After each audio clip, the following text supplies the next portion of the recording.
Hello everyone, कैसे हैं आप लोग। आई होप आप लोग अच्छे होंगे। चलिए इस क्वेश्चन को देखते हैं क्या कह रहा है क्वेश्चन, और फिर उसके बाद क्वेश्चन के सॉल्यूशन की तरफ चलेंगे। बट उससे पहले अगर आप लोगों ने हमारे चैनल को सब्सक्राइब नहीं करा तो जाकर चैनल को सब्सक्राइब करिएगा और बेल आइकन को प्रेस करना मत भूलिएगा, ताकि जो भी लेटेस्ट लेक्चर हो आप लोगों के पास सबसे पहले पहुंच सके। चलिए यहाँ पे देखते हैं example 35। Find the acceleration and tension in the string in the following cases. The pulley and string are massless.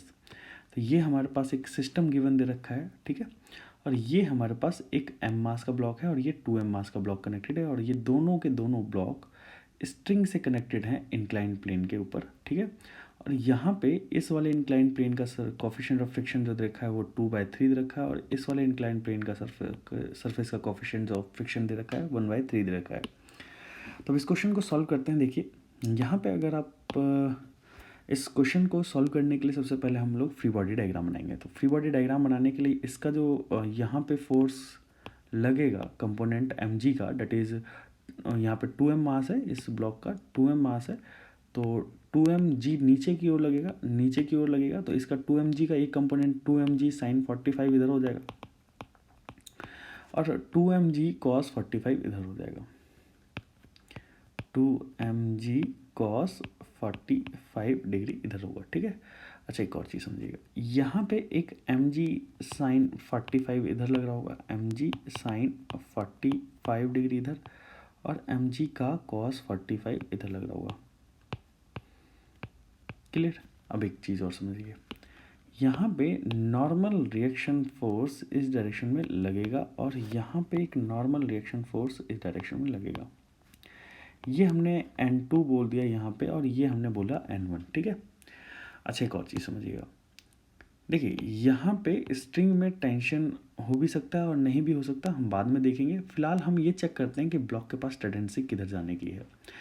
अच्छा, ब्लॉक के पास टेंडेंसी किधर जाने की है, तो टेंडेंसी चेक करने के लिए हम इस इंक्लाइंड प्लेन सरफेस को हम क्या मान लेते हैं, एक फ्रिक्शन लेस सरफेस मान लेते हैं, मतलब कि स्मूथ सरफेस मान लेते हैं। तो अब स्मूथ सरफेस पे ये वाला जो फोर्स है, इस फोर्स की बात करें तो इसकी वैल्यू हो जाएगी 2mg sin 45 की वैल्यू हो जाएगी 1/√2, और इसकी वैल्यू की बात करें तो mg sin 45 की वैल्यू हो जाएगी 1/√2, mg/√2, और इधर कितना लग जाएगा, इधर लगेगा 2mg/√2, ठीक है।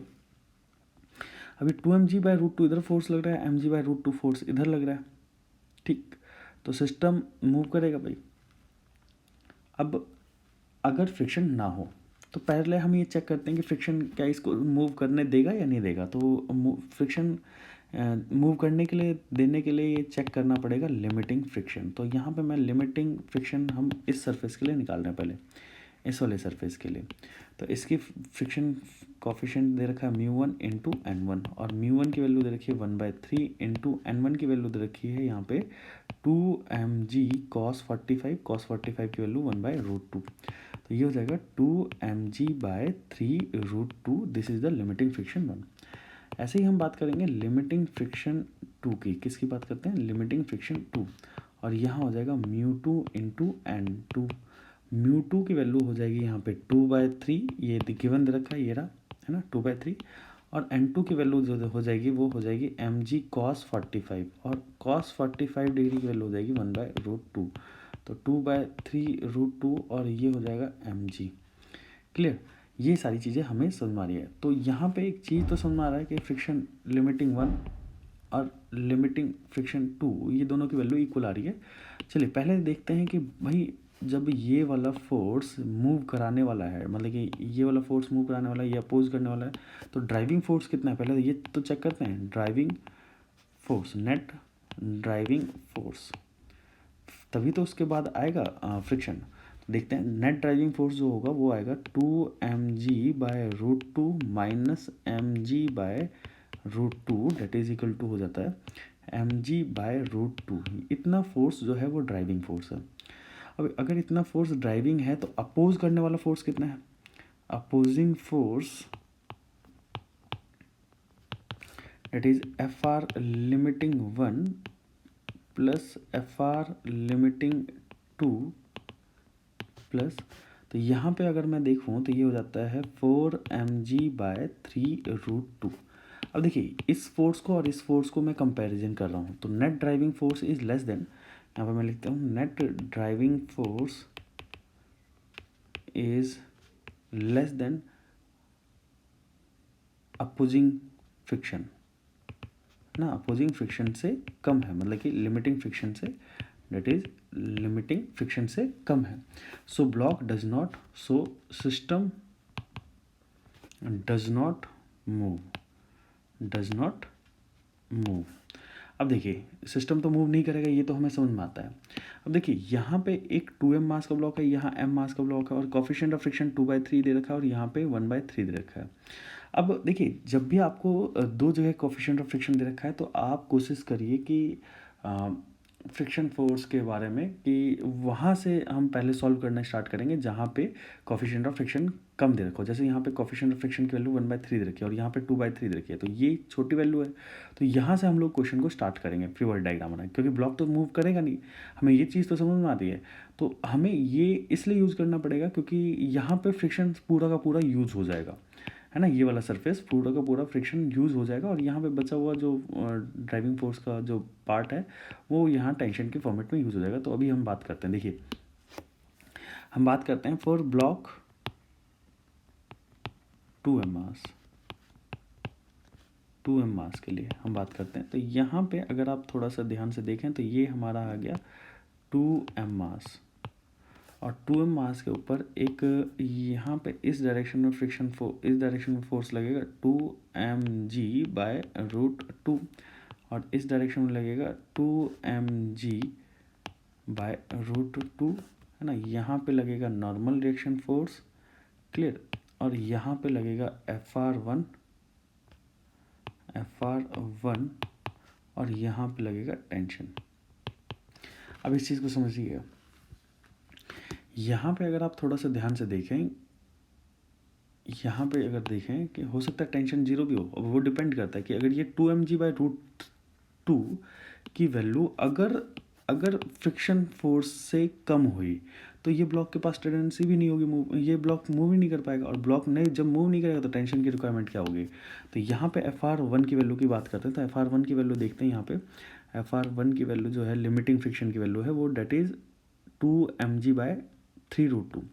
यहाँ पे मैं लिख देता हूँ because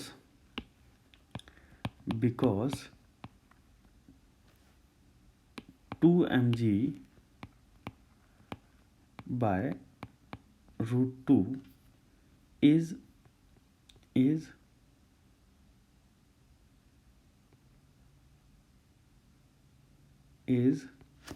greater than FR limiting 1। अगर इससे ज़्यादा है, इससे इस फ्रिक्शन के इस लिमिटिंग फ्रिक्शन से ये वाला फोर्स ज़्यादा है, तो ये ब्लॉक नीचे की ओर मूव करेगा, और यहाँ पे स्ट्रिंग क्या हो जाएगी, टाइट हो जाएगी, और यहाँ पे स्ट्रिंग टाइट हो जाएगा तो टेंशन फोर्स लगेगा, और ये दोनों फोर्स मिलके फिर इसको बैलेंस करेंगे। 2mg/√2 is greater than FR limiting 1, so that string will became tight, और जब स्ट्रिंग टाइट हो जाएगी तो वहाँ पे कौन सा फोर्स लगेगा, टेंशन फोर्स लगेगा। तो मैंने यहाँ पे क्या मान लिया, टेंशन फोर्स लगा लिया। अब क्या होगा, टेंशन प्लस FR1 जो है वो किसको बैलेंस करेगा, क्योंकि हमें पता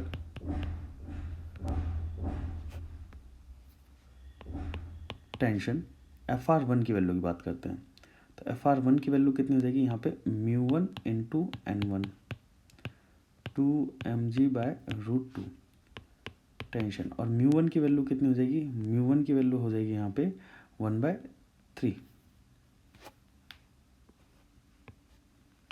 प्लस 1/3, और N1 की वैल्यू देख लेते हैं। N1 की वैल्यू कितनी हो जाएगी, 2mg/√2 that is equal to 2mg/√2। अगर हम इसको सॉल्व करें तो क्या बनता है देखते हैं। तो टेंशन की वैल्यू हो जाएगी यहाँ पे 2mg/√2 माइनस 2mg/3√2। अगर मैं यहाँ पे सॉल्व करता हूँ फर्दर तो t की वैल्यू बन जाएगी, यहाँ पे हमारे पास आ जाएगा डेट इज 3√2, और √2 यहाँ तो, और यहाँ पे आ जाएगा 6mg माइनस mg और टेंशन की वैल्यू कितनी देगी 4mg/3√2 और जब हम इसको फर्दर सॉल्व करेंगे तो 2√2 mg/3 हमारा ये टेंशन आ जाएगा स्ट्रिंग के अंदर। ठीक है, ये चीज़ समझ में आती है। फिर उसके बाद हम बात करेंगे for block mass m, for block m1 मास।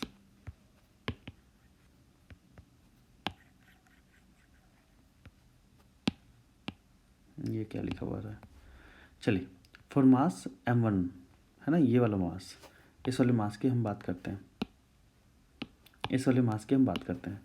तो यहाँ पे क्या क्या फोर्सेस लग रहे हैं, पहले इस चीज़ के बारे में बात कर लेते हैं। फॉर मास स्मॉलर,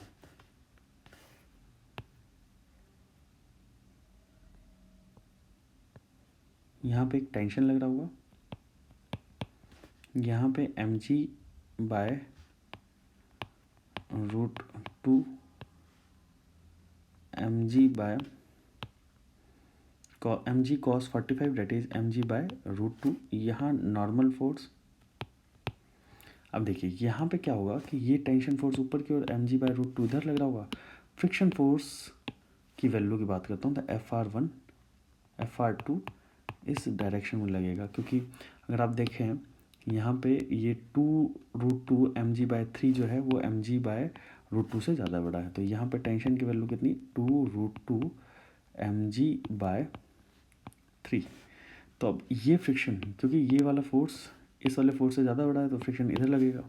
तो इस कंडीशन में क्या लगाएंगे T minus mg/√2 that is equal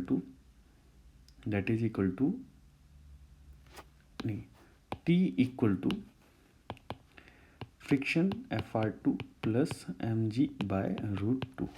तो अब यहाँ टेंशन की वैल्यू 2√2 mg/3 है minus mg/√2 that is equal to friction की वैल्यू FR2 हमें निकालना है। तो अब इसको हम जब सॉल्व करेंगे तो कितना मिलेगा हमारे पास 3√2 और डेट इज इक्वल टू यहाँ हो जाएगा 3 यहाँ से कट जाएगा तो यहाँ हो जाएगा 4mg माइनस और यहाँ हो जाएगा 3mg, ये हमारा FR2 हो जाएगा। और इसको अगर हम फर्दर सॉल्व करेंगे तो ये आ जाएगा हमारा mg/3√2, this is the FR2। I hope आप लोगों को ये क्वेश्चन समझ में आया होगा। ऐसे ही वीडियो लेक्चर्स देखने के लिए हमारे चैनल को जरूर सब्सक्राइब करिएगा और बेल आइकन को प्रेस करना मत भूलिएगा, ताकि जो भी लेटेस्ट लेक्चर हो आप लोगों के पास सबसे पहले पहुंच सके। Thanks for watching.